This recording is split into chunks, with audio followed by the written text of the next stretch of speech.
Ignited Minds Tutorials, a renowned educational platform, has recently released a comprehensive video series on the topic of revision for 3D geometry in Class 12 Mathematics. Designed to assist students in their exam preparation, these tutorials provide a deep understanding of key concepts in a concise and easy-to-follow manner. The videos cover various fundamental topics, including coordinate systems, vectors and equations of lines and planes in 3D space. With clear explanations and step-by-step examples, students can grasp complex mathematical ideas and their applications with ease. The tutorials also emphasize the importance of visualizing three-dimensional shapes and developing spatial reasoning skills. In addition to the theory, the tutorials incorporate problem-solving techniques to enhance students' mathematical reasoning and problem-solving abilities. Different types of questions, ranging from basic to advanced, allow students to practice and strengthen their understanding of 3D geometry. Whether used as a primary learning resource or as a revision tool before exams, this video series is an excellent guide for Class 12 Mathematics students. At just a click away, students can watch and re-watch these videos at their convenience, making it an ideal study aid. Ignited Minds Tutorials' dedication to delivering quality educational content ensures that students have access to reliable resources that promote effective learning. So, take advantage of this opportunity and boost your knowledge and confidence in 3D geometry with their revision videos. Happy learning!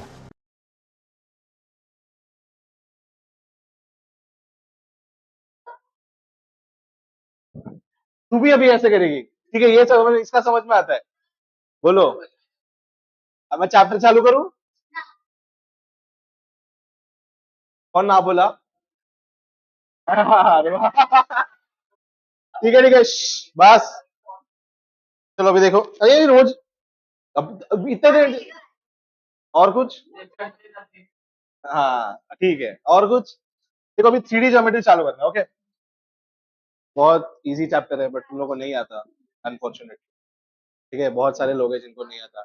कल एक बंदा है, पता है, मैं उसका paper check कर रहा था। अभी तुम समझ जाओ, एक ही बंदा है जिसका मैं पेपर चेक कर रहा हूँ। ठीक है, एक मैट्रिक्स दिया हुआ था ए, और कुछ इक्वेशन दिया हुआ था।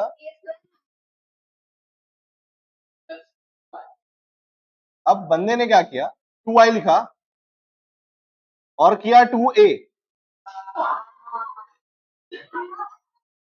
ठीक है, अब अभी उसने ना इसके पे और वो बंदा ना पेपर में बहुत कमेंट्स लिखता है।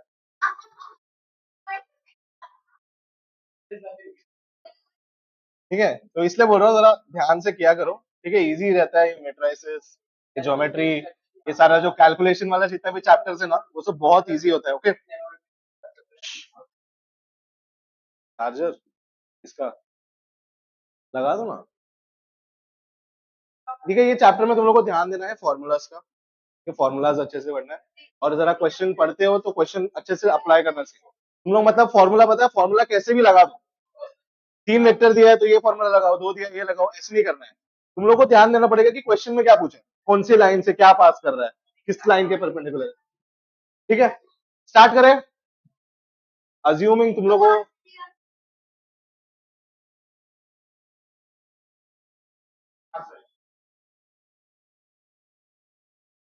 ठीक है, 3D ज्योमेट्री हम स्टार्ट कर रहे हैं अभी। अज्यूमिंग तुम लोग को वेक्टर्स आते हैं। ठीक है, वेक्टर्स में से क्या क्या आना चाहिए तुम लोग को? वेक्टर्स में से मैग्नीट्यूड निकालना। अगर मैग्नीट्यूड और डायरेक्शन दिया है तो तुम वेक्टर बना सकते हो। यूनिट वेक्टर क्या होता है? Dot product and cross product. ठीक है, ये सारी चीजें तुम लोग को वेक्टर से आनी चाहिए चैप्टर पर। अभी ये चैप्टर में क्या क्या है, इंट्रोडक्शन रहने दो, स्किप। रेक्टेंगुलर कोऑर्डिनेट सिस्टम, सबको पता है कि कोऑर्डिनेट सिस्टम क्या होता है ना? ये तो नॉर्मल 4 वाला क्या रहता है तुम्हारा, 4 क्वाड्रेंट वाला, ऐसा एक्स एंड वाई में रहता है। ठीक है, ये है पॉजिटिव पॉजिटिव, ये है पॉजिटिव नेगेटिव, नहीं सॉरी नेगेटिव पॉजिटिव, ये है नेगेटिव नेगेटिव, ये है पॉजिटिव नेगेटिव। ठीक है, ये होता है तुम्हारा नॉर्मल। अभी तुम्हारा अजम्पशन रहता है कि ये सारे कोऑर्डिनेट्स में तुम्हारा जो जेड कोऑर्डिनेट है वो क्या है? पॉजिटिव। और ये किधर लाई करता है? ये वाला प्लेन जो सामने दिख रहे हैं ना, 4 फेसेस, इसके अंदर तुम्हारे पॉजिटिव जेड कोऑर्डिनेट वाले लाई करते हैं। हाँ, पॉजिटिव जेड कोऑर्डिनेट वाले, इसको ऑक्टेंट बोलते हैं। ठीक है, कौन से ऑक्टेंट में आता है ये क्वेश्चन बहुत रेयर पूछते हैं। ओके, और इसी के पीछे क्या होगा? नेगेटिव जेड एक्सिस वाले। बाकी सब सेम है, बाकी सब सेम है। तो बताओ ये वाला जो है, ये वाला प्लेन सब कुछ पॉजिटिव, और इसी के पीछे वाला प्लेन सिर्फ z negative, plus plus. Clear है? क्या ऑक्टेंट सबको क्लियर है? ऑक्टेंट सबको समझ में आता है? तो अगर मैं बोलूंगा, और काउंटिंग का सिस्टम भी सेम, 1 2 3 4, फिर पीछे 5 6 7 8। तो अगर मैं बोलता हूँ पॉइंट है -1 2 -3, ये कौन से क्वाड्रेंट में आएगा, सॉरी ऑक्टेंट में आएगा? देखो x क्या है, माइनस, माइनस x मतलब पीछे, y पॉजिटिव मतलब ऊपर, एंड z नेगेटिव मतलब पीछे। तो ये वाला क्वाड्रेंट आएगा, इसके पीछे वाला कितना हो गया, सिक्स ऑक्टेंट हो गया, सिक्स। ठीक है, सिक्स, 1 2 3 4, ये तो पता है, 5 6, सिक्स ऑक्टेंट। क्लियर है? समझा? हाँ, एक्स वाई जेड क्लियर है?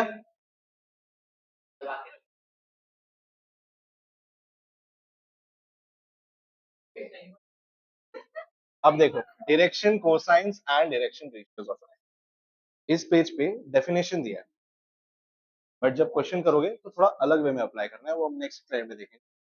Direction cosines of a line, direction cosines of a line मतलब क्या होता है? समझो मेरे पास एक वेक्टर है आर, ठीक है, और अगर ये वेक्टर मेरा एक्स एक्सिस से अल्फा एंगल बना रहा है, वाई एक्सिस से बीटा एंगल बना रहा है, जेड एक्सिस से गामा एंगल बना रहा है, तो कॉस, डायरेक्शन कोसाइन क्या हो जाएगा, कॉस अल्फा,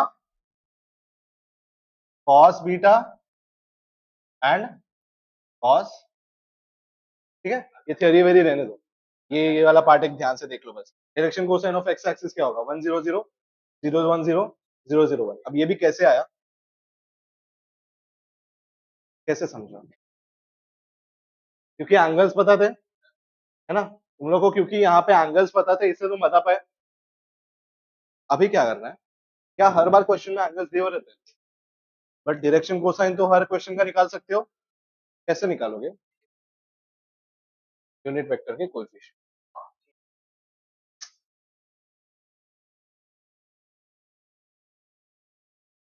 अगर समझो मेरे पास एक लाइन है, ठीक है, लेट्स से ये लाइन है मेरा आर वेक्टर, आर वेक्टर दिया हुआ, मुझे एक ऐसा यूनिट वेक्टर चाहिए, कैसा यूनिट वेक्टर, ठीक है, समझो ए यूनिट वेक्टर है, ए मेरे को एक ऐसा यूनिट वेक्टर चाहिए, ठीक है, जो आर के पैरेलल हो। क्या हो, आर के पैरेलल हो।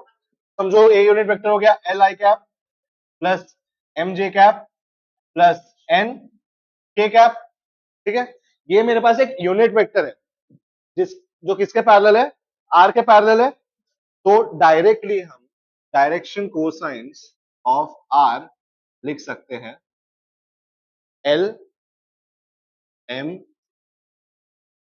ठीक है, अगर मुझे एक गिवन लाइन के पैरेलल में एक यूनिट वेक्टर, ध्यान देना, एक गिवन लाइन के पैरेलल में एक क्या चाहिए, यूनिट वेक्टर चाहिए, तो उसके कोएफिशिएंट्स क्या हो जाएंगे, आई जे के मेरे डायरेक्शन। अब तुम बताओ, अगर एक्स एक्सिस होगा तो उसके पैरेलल एक यूनिट वेक्टर क्या बना सकता हूं मैं, आई कैप। आई कैप एक ऐसा वेक्टर है जो एक्स के पैरेलल है, एंड इसका मॉड कितना है, इसका लाइक ये यूनिट वेक्टर है मेरा, एक्स एक्स डायरेक्शन में बेसिकली, तो इसका कोएफिशिएंट क्या है, 1। तो direction cosine of x axis कितना हो जाएगा, पूरा बताओ। 1,0,, वैसे ही अगर मैं पूछूंगा वाई एक्सिस का तो सिमिलरली, अगर मैं बोलूंगा जेड एक्सिस। क्या अभी सबको क्लियर है कि अगर मुझे किसी लाइन का डायरेक्शन कोसाइन फाइंड करना है तो मुझे एक यूनिट वेक्टर चाहिए जो उसके डायरेक्शन में हो या उसके पैरेलल। क्लियर है? समझा?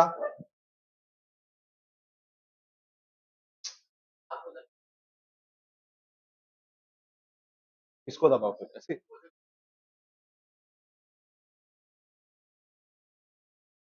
बोलो, बोल बोल। ठीक है, डायरेक्शन कोसाइन सबको समझा? डायरेक्शन कोसाइन क्या होता है, cos alpha cos beta cos gamma, definition है, यूज करने के लिए हम यूनिट वेक्टर वाला पार्ट यूज करें। अब डायरेक्शन रेशियो क्या होता है, अरे यो डायरेक्शन रेशियोज क्या होता है? Any three real Any three real numbers a, b, c proportional to direction cosines L, M, N are called direction ratio of the line. ये थ्योरी पढ़ लो, थ्योरी तक ही रहने दो। ये थ्योरी पढ़ा, थ्योरी तक ही रहने दिया। अभी हम क्या देखेंगे कि वापस इसको अप्लाई कैसे करना है। लेट्स से मेरे पास एक लाइन है R, ठीक है? डायरेक्शन कोसाइन के लिए क्या चाहिए होता है? इसके पैरेलल एक यूनिट वेक्टर, डायरेक्शन रेशियो के लिए इसके पैरेलल कोई भी वेक्टर, इसके पैरेलल कोई भी वेक्टर चलेगा, ठीक है? अब वो यूनिट हो ना हो मुझे नहीं फर्क पड़ता, बट क्या होना चाहिए? उसके सिर्फ पैरेलल में होना चाहिए। अब बताओ पैरेलल वेक्टर्स कैसे आइडेंटिफाई करते हैं? अगर मैं बोलता हूं r vector is parallel to A vector, तो मैं इसको कैसे प्रूव करूंगा कि पैरेलल है? इज इक्वल टू जीरो नहीं, कांस्टेंट भी नहीं, प्रोपोर्शनल आता है उनका, ठीक है? तो मैं बोलूंगा r vector is equal to lambda times of a vector. मतलब देखो मैं आर को क्या लिख सकता हूं? ए के कुछ कुछ पार्ट्स में लिख सकता हूं। ए को समझो मैंने लिख दिया 3 टाइम्स ए, मेरा क्या आ रहा है? आर वेक्टर आ भी सकता है ना? तो मैं पैरेलल वेक्टर्स कैसे आइडेंटिफाई करूंगा? R vector is equal to lambda times of a vector. अरे वो उसका आवाज आया ना? हाँ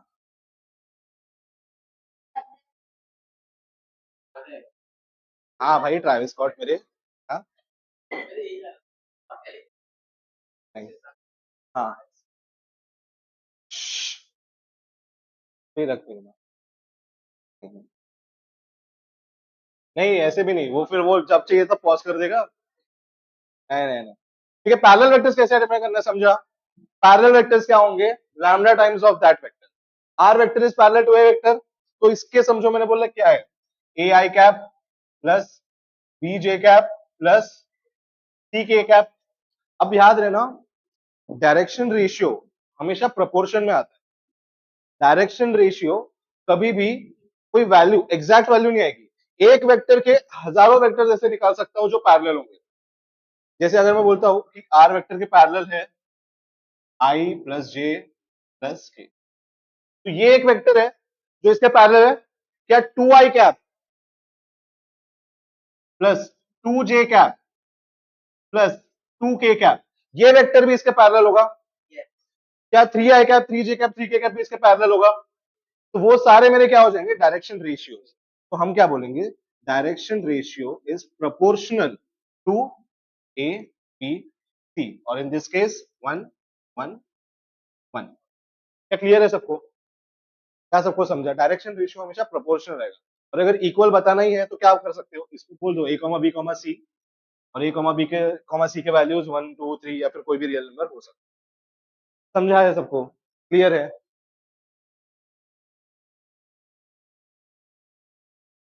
ये वाला पार्ट भी अभी के लिए रहने दो। Okay, relation between direction cosines and direction ratio. सबसे पहले एक फेमस रिलेशन बताओ तुम। सबको पता है, l square plus m square plus n square is equal to 1, ठीक है? और ये आया कैसे? और ये आया कैसे? आया कैसे? अभी हमने देखा कोई लाइन के पैरेलल में हमको क्या चाहिए रहता है? अरे वहां से आया नहीं है ये l square m square, cos square. अरे नहीं, बाप रे, वाह वाह वाह वाह। इसको मैं क्या बोला था? L i cap plus m j cap plus n k cap, है ना? मैंने ये बोला था ये यूनिट वेक्टर है। अब तुम बताओ इस यूनिट वेक्टर का मॉड क्या होगा? यूनिट वेक्टर का मैग्नीट्यूड क्या होता है? अरे वो तो फॉर्मूला वाइज बता रहे हो कि under root l square plus m square plus n square, but क्योंकि ये यूनिट वेक्टर है तो इसका मैग्नीट्यूड किसके बराबर होगा? तो फिर मैं क्या बोल सकता हूँ? L square plus m square plus n square is, यहां से ये चीज आई, ठीक है?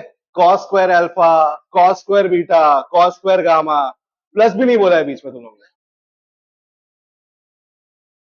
अच्छा करके दिखाओ, cos square alpha plus cos square beta plus cos square gamma is equal to 1, prove करो। सॉरी तेरे से पंगा नहीं लेना, ठीक है? ए, ठीक है, यही प्रूव करना है रिलेशन। अभी direction cosine of line passing through 2 points, ये तो निकाल सकते हो अभी, है ना? सब पता ही है।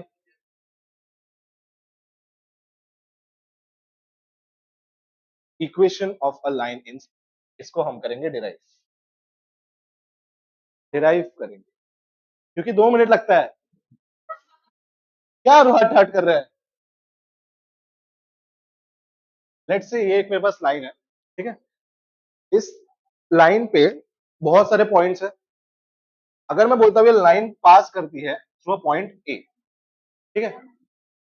अरे बस, हाँ मैं पढ़ाऊंगा ना।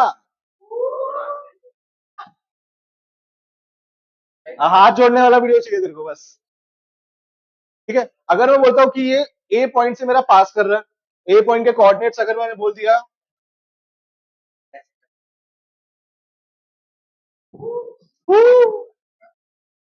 x1 y1 ठीक है। अरे वो सिंगल क्या क्या चालू है, क्या एग्जाम है ना तेरा? ट्यूसडे ला है. अरे ट्यूसडे ला काय लांब आहे का ट्यूसडे? एक आठवडा पण नाहीये ट्यूसडेला आहे. आजचा दिवस का आजचा दिवस झाला, आता घरी जाऊन काय करशील? काय अभ्यास? इंग्लिश का बराबर. यहाँ पे ध्यान दो, ठीक है। ये मेरे पास एक लाइन है और इस लाइन पे मेरे को एक पॉइंट पता है x1 y1 और z1. ऑल गुड मैम, ठीक है। ये मेरे को एक पॉइंट पता है a x1 y1 z1. Her question में ऐसा होगा कि एक लाइन दी होगी, वो एक पॉइंट से पास कर रही होगी, एंड लेट्स से एक बी वेक्टर के पैरेलल. किसके पैरेलल है ये? बी वेक्टर के पैरेलल है. अभी तुम बताओ बी वेक्टर अगर मैं बोलता हूँ क्या क्या ले सकते हैं B vector? A I cap plus B J cap plus C K cap. अब सिंपल सी बात, अब तक क्या देखते आए हो? अगर एक लाइन के पैरेलल एक वेक्टर पता है मेरे को, तो उसके आई जे के कोएफिशिएंट क्या होते हैं? डायरेक्शन कोसाइंस और फिर रेशियो होंगे मैम. रेशियो वेक्टर है, यूनिट वेक्टर नहीं. नॉर्मल वेक्टर रहेगा तो डायरेक्शन रेशियो, यूनिट वेक्टर रहेगा तो कोसाइन, ठीक है।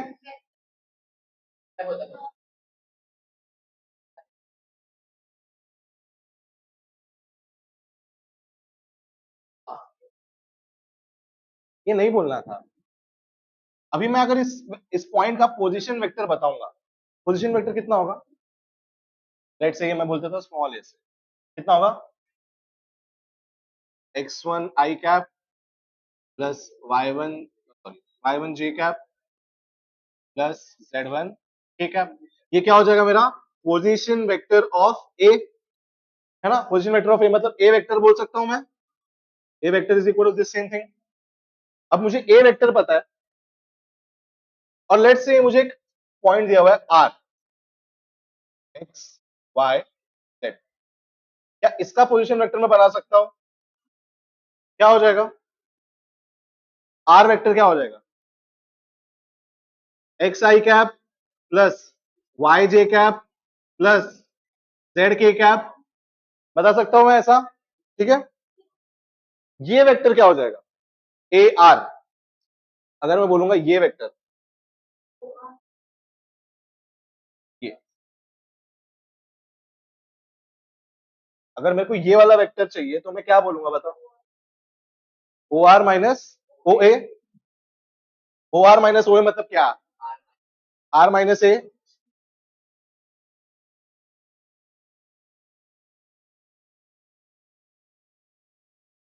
आर माइनस ए कैसे आया? सम का फॉर्मूला है वो, हेड एंड टेल, ठीक है। ट्रायंगल वाला सम हम लोग करते हैं वेक्टर्स के एडिशन का.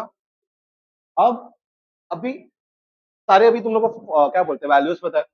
एक पॉइंट है ए, उसका मेरे को वैल्यू पता है x1 आई का, y1 j का, z1 k का. एक दूसरा पॉइंट है एक दूसरा वेक्टर है बी, जिसके पैरेलल ये लाइन जा रही है, और एक वेक्टर है आर. मुझे फाइंड करना है ये लाइन का इक्वेशन. ये लाइन का इक्वेशन मतलब क्या? R minus A. R minus A का वैल्यू मुझे फाइंड करना है. आर माइनस ए, तुम बताओ मेरे को, क्या आर माइनस ए के पैरेलल कोई वेक्टर पता है मेरे को? बी वेक्टर उसके क्या है? पैरेलल है. तो अगर मैंने, और मैंने अभी आके बताया पैरेलल वेक्टर्स के लिए क्या कंडीशन होती है? प्रोपोर्शनैलिटी. प्रोपोर्शनैलिटी हम किससे दिखाएंगे? Lambda of b vector. तो यहां से मैं क्या बोलूंगा? R vector a plus lambda, ये होता है तुम्हारा equation of line in space, और इसको हम बोलते हैं वेक्टर इक्वेशन। ये होता है तुम्हारा वेक्टर इक्वेशन। तुम लोग क्या करते हो पता है, बहुत बार तुमको वेक्टर इक्वेशन पूछते हैं, तुम कार्टेशियन निकाल के छोड़ देते हो। तुमको क्या पूछा है, वेक्टर इक्वेशन इतना ही निकालना है बस। अरे ओ, आवाज जाएगा तुम्हारा, अरे क्लास बहुत शांत है इसलिए बोल। ठीक है, ये होता है हमारा वेक्टर इक्वेशन। क्या सबको समझा वेक्टर इक्वेशन कैसे आया है? क्या ये सारी वैल्यूज समझी? Most of the time question में तुमको ये दिया हुआ रहेगा, ये दिया हुआ है। ठीक है, तुमको सिर्फ ध्यान देना। अब बताओ इस लाइन का डायरेक्शन रेशियो क्या होगा? इस लाइन का डायरेक्शन रेशियो, इस लाइन का डायरेक्शन रेशियो, ये लाइन ये है, इस लाइन के पैरेलल में मुझे कोई वेक्टर पता है, वेक्टर बी, तो वेक्टर बी के आई जे के कोएफिशिएंट क्या हो जाएंगे मेरे, direction ratio of this as well. ठीक है, एबीसी क्लियर है, समझा सबको? अभी नेक्स्ट हमारा पार्ट आता है, हम लोग को कार्टेशियन इक्वेशन भी चाहिए। कार्टेशियन इक्वेशन कैसे निकालूंगा मैं?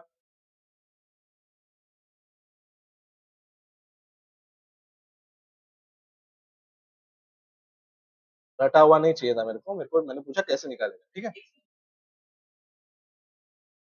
हाँ, अभी मेरे को यही से कार्टेशियन इक्वेशन में जाना है। कार्टेशियन इक्वेशन में कैसे जाऊंगा? क्या मैंने आर को कुछ लिया हुआ है एक्स वाई जेड, तो मैं आर को क्या लिखूंगा, X I cap plus Y J cap plus Z K cap is equal to, A को क्या लिया हुआ है, X one I cap plus X Y one J cap plus Z one K cap plus lambda times A I cap plus B J cap plus C K cap, है ना? अब यहां से तुम बताओ, क्या ये x यहाँ के i के कोएफिशिएंट के बराबर होगा? यहाँ का i कोएफिशिएंट कितना आ रहा है, x1 प्लस लैम्डा है, कितना आ रहा है, x is equal to x1 plus lambda है। दूसरा इक्वेशन क्या होगा बताओ, जब j का करूंगा तो y equal to y1 plus lambda b and z equal to z1 plus lambda. तो यहां से ही तुम्हारा कार्टेशियन इक्वेशन आएगा। कैसे? तुम कंपेयर करोगे लैम्डा, पहले इक्वेशन से लैम्डा का वैल्यू कितना आ रहा है, बताओ बताओ आप बताओ, x minus x one by A. Second equation से कितना आ रहा है,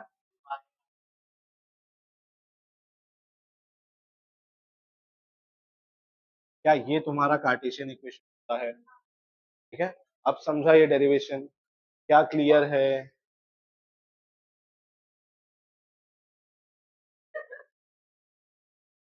क्या क्लियर है सबको, समझा कैसे चीजें आ रही है? अब यहाँ पे ध्यान देना, ये नीचे क्या आया है, नीचे आया है डायरेक्शन रेशियो। और अगर मेरा यहाँ पे डायरेक्शन कोसाइन भी दिया हुआ रहता, समझो ये भी यूनिट वेक्टर है, मैंने ऐसा बोल दिया, तो भी क्या ये इक्वेशन वैलिड है? तो भी ये इक्वेशन वैलिड होगा, होगा ना, डायरेक्शन कोसाइन डाल दो, सेम ही चीज है। अब नेक्स्ट एक पॉइंट याद रखना है, ये फ्रैक्शन नहीं है, ये फ्रैक्शन नहीं है, तो ये पार्ट जीरो हो सकता है, ये पार्ट जीरो हो सकता है, एंड सिर्फ सी पार्ट भी एग्जिस्ट कर सकता है। ठीक है, समझा? क्योंकि अगर समझो मेरा कोई लाइन है के क्या, क्या इसको एक्स कोऑर्डिनेट है, वाई कोऑर्डिनेट है, सिर्फ क्या है, जेड कोऑर्डिनेट, तो ए बी में क्या डालो, जीरो। ठीक है, इसलिए ये दोनों पार्ट जीरो हो सकते हैं, तभी भी तुम्हारा इक्वेशन वैलिड रहेगा। क्लियर है, समझा? ये सब थ्योरी में दिया हुआ है। ठीक है, सेम डायग्राम। हम्म हम्म, ये वाला तो अभी हमने देखा ना,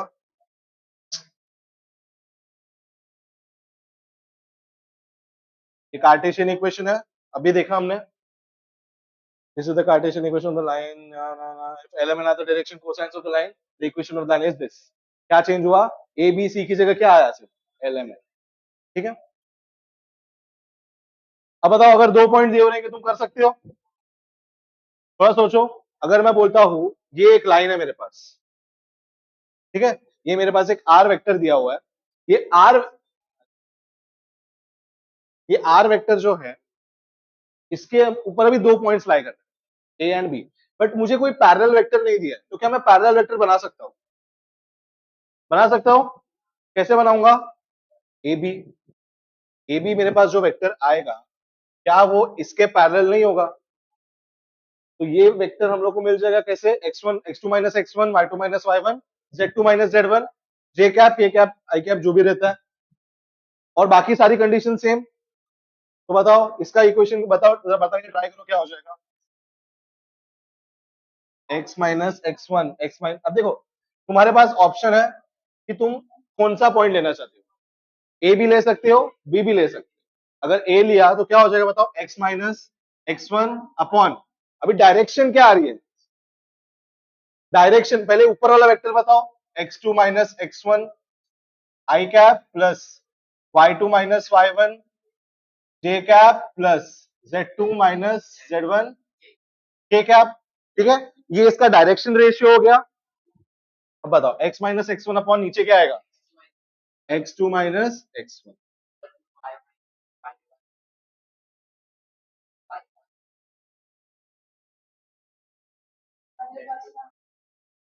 हाँ ना, थोड़ा आवाज तेरा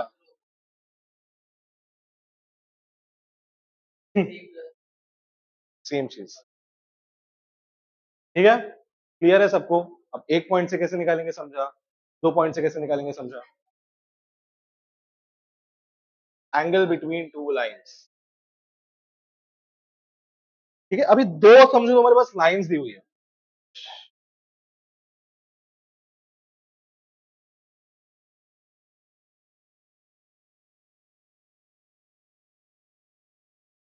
हाँ,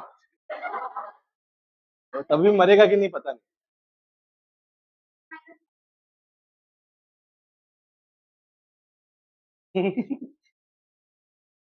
हाँ, तो मेरा आवाज तो जाएगा ना, माइक मेरे गले के नीचे है। ठीक है,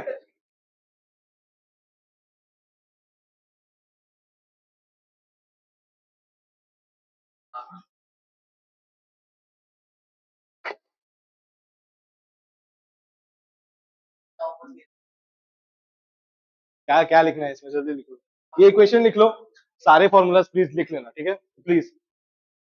हो गया? अभी समझो तुमको दो लाइन दी हुई है, एक है of the form a1 plus lambda b और दूसरी है a2 plus mu B to. ठीक है, ये दो अलग अलग लाइन्स, तो इनके बीच का एंगल कैसे बताऊंगा? तुम बताओ कैसे, कोई तुम देख के बताओ, अगर मेरे पास एक लाइन है ये और एक लाइन है ये, इनके बीच का मेरे को एंगल चाहिए, कैसे आएगा? Cos theta. ठीक है, कॉस थीटा क्यों लेते हैं? क्योंकि डॉट प्रोडक्ट से आता है, बट डॉट प्रोडक्ट किसका लेना है? डायरेक्शन रेशियोज का। डायरेक्शन रेशियोज का क्यों? क्योंकि अगर मेरे को पता है ये वेक्टर P के पैरेलल है, लेट्स से B1 के पैरेलल, और ये वाली लाइन B,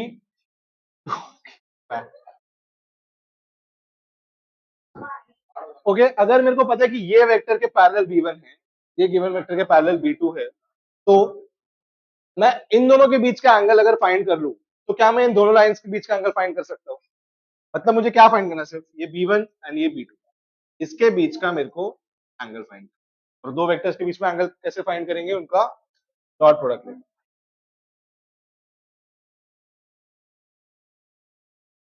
उनका डॉट प्रोडक्ट क्या हो जाएगा? B1 B2 का ऊपर dot product upon the magnitude. Easy. उसके बाद क्या है? If instead of direction ratios direction lens are given. ठीक है, लिख लो इसको, ये लिख लो, ये वाला पार्ट लिख लेना।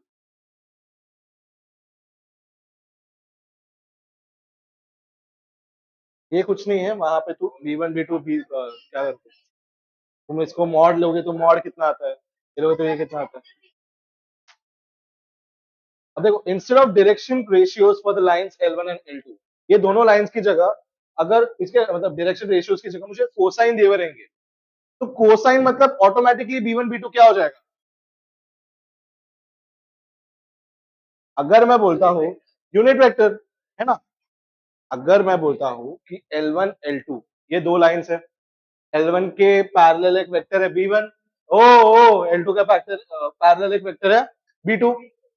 अगर ये दोनों डायरेक्शन रेशियो थे मतलब वेक्टर्स है, बट अगर मैं बोल दूंगा डायरेक्शन कोसाइन दिया हुआ है मतलब B1 एंड B2 ऑटोमेटिकली क्या हो जाएंगे, यूनिट वेक्टर्स।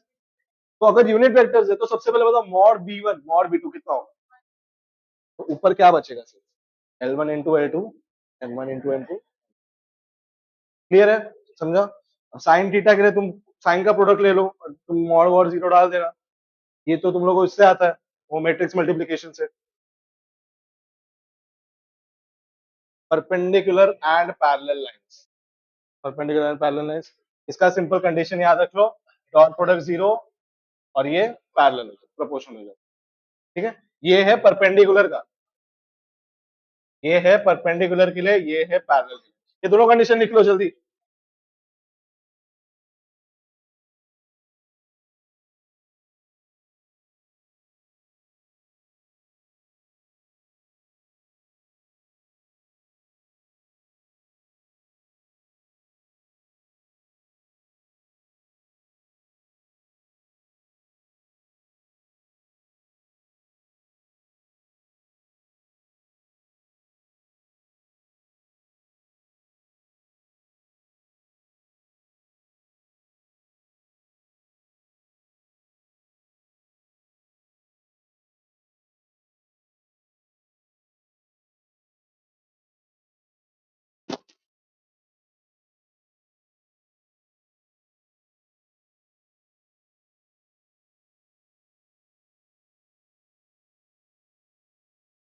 क्या ये दो कंडीशन सबको क्लियर है, L1 into L2 into plus M1 into M2 plus N1 into M2 zero होगा। कैसे, क्योंकि cos थीटा का वैल्यू कितना हो जाएगा, जीरो। सिमिलरली यहाँ पे साइन थीटा का वैल्यू कितना हो जाता है, जीरो। और हम ये वाला जो चीज है ना, यहां से हम लोग प्रूव करते हैं कि L1 by L2 is equal to M1 by M2 is equal to N1 by. Clear है, समझा।